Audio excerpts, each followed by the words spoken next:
Assalamu alaikum wa rahmatullahi wa barakatuh. Ferme les yeux un instant. Imagine le désert brûlant de la péninsule arabique. Le vent souffle doucement sur les tentes. Le sable d'or danse au loin. Et une mer humaine se tient immobile, silencieuse. Des dizaines de milliers d'âmes, venues des quatre coins de la péninsule, ont convergé vers un lieu béni, Arafat. C'est le dernier pèlerinage du prophète Muhammad sallallahu alayhi wa sallam, le dernier. Et bientôt, il parlera. La foule se tait. Le soleil est haut. Le messager d'Allah, debout sur sa monture Al-Kaswa, regarde cette communauté qu'il a élevée de l'ignorance à la foi, de la guerre à la fraternité, de l'obscurité à la lumière. Et dans ses yeux brille une douceur mêlée de tristesse, car il sait que son temps touche à sa fin. Et ses paroles seront ses dernières à cette Oumma qu'il aime plus que tout. Il leva ses mains vers le ciel, remercia Allah, puis sa voix résonna dans le désert. Une voix ferme, mais pleine de miséricorde. Une voix qui portait l'écho du Coran. Et il dit : Ô gens, écoutez-moi attentivement, car je ne sais pas si je pourrai encore me tenir parmi vous après cette année. Un frisson parcourut la foule. Les cœurs se serrèrent. Les compagnons comprirent que le prophète faisait ses adieux. Et pourtant, malgré la douleur, ils écoutaient, avides, suspendus à ces mots. Ô gens, votre sang, vos biens et votre honneur sont sacrés, tout comme ce jour, ce mois et cette ville sont sacrés. Par ces mots, il abolit la vengeance, les guerres tribales, l'injustice des puissants sur les faibles. Il proclamait la dignité de chaque vie, la sacralité de chaque être humain.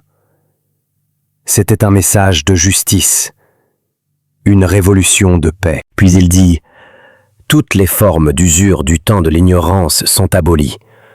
Le premier intérêt que j'abolis est celui de mon oncle, Al-Abbas ibn Abd al-Muttalib. Ainsi, il commença par sa propre famille, pour prouver que la justice, dans l'islam, n'a pas de favoritisme. Ce jour-là, les inégalités furent brisées, les privilèges effacés, et l'égalité devant Allah fut proclamée. Craignez Allah à propos des femmes. Vous les avez prises sous la protection d'Allah. Il dit cela avec douceur et gravité, car il savait combien les femmes avaient souffert avant l'islam, combien elles portaient encore les blessures de l'injustice. Alors il en fit une recommandation dans son dernier souffle public. Le messager d'Allah, chef de l'humanité, défendait le respect et la tendresse envers celles qui portent la vie. Ô gens, Satan a perdu tout espoir d'être adoré sur cette terre, mais il espère encore semer la discorde entre vous. Quelle sagesse, quel avertissement. C'était comme s'il parlait à notre époque. Le prophète sallallahu alayhi wa sallam savait que le diable n'entrerait plus par les idoles, mais par le cœur des hommes, par la jalousie, la haine, la division, les rancunes. Et il nous mit en garde. Ne redevenez pas mécréants après moi, vous frappant les uns les autres. Muslim. Puis sa voix monta encore, forte et claire. Ô gens, votre Seigneur est un, et votre Père est un.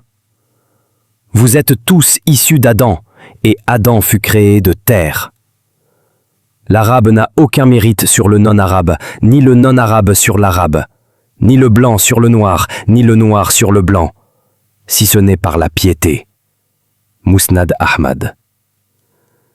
Les larmes coulaient sur les visages. Les tribus autrefois ennemies pleuraient ensemble. La fraternité humaine venait d'être proclamée par la bouche du dernier des prophètes. C'était la fin de toutes les hiérarchies, la fin de l'orgueil, la victoire de la foi sur la race, du cœur sur le sang. Puis il dit « Ô gens, le temps a tourné comme il était le jour où Allah créa les cieux et la terre. L'année compte 12 mois, dont 4 sacrés. Zul Qa'ada, Zul Hijja, Muharram et Rajab. Il rétablit le calendrier divin, celui d'Ibrahim alayhi salam, rappelant à la communauté que le temps, comme la vie, appartient à Allah seul. Ô gens, je vous laisse 2 choses. Si vous vous y attachez, vous ne vous égarerez jamais. Le livre d'Allah et ma sunna. Ce furent les mots les plus clairs, les plus puissants. Le testament de l'âme. Le prophète ne laissa ni richesse, ni palais, ni héritage matériel. Il laissa un message, un livre vivant, un exemple éternel.